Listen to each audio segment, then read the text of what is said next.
صفا عزیزوف ساکنی 16 ساله نوحیه همدانی ماه اکتبر سال گذشته در منزلشان از آشیانه سیوم به زمین افتیده از سرش جراحت سخت برداشت. در بیمارستان ناحیه چند روز طبابت گرفت اما تا آخر او را طبابت کردن نتوانستند. ای بریم خون میرفت از شگونه خدا سازم رحمت دکه سپام که مرا جراحی کرد.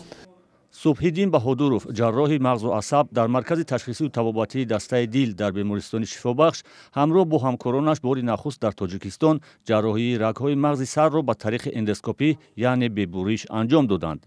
طبیبان تاجیک بار نخست این جراحی را در صفا عزیزوف 16 ساله اجرا کردند. این نمود جراحی ها در حدود جمهوریمان از طرف متخصصان خود جمهوری انجام نمی شدند.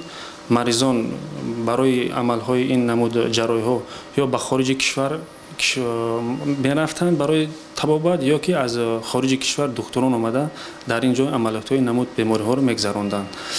خوشبختانه بعد آموزش هایی که ما در جمهوری اسلامی ایران دیدیم این نمود جراحی ها را ما آمده با یک درجه عالی درجه بلند انجام میدهیم.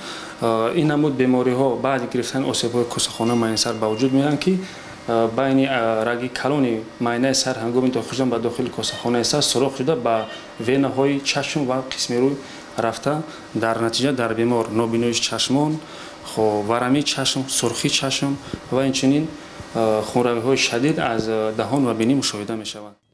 این جراحی مشکل 2 ساعت و 20 دقیقه ادامه کرده است.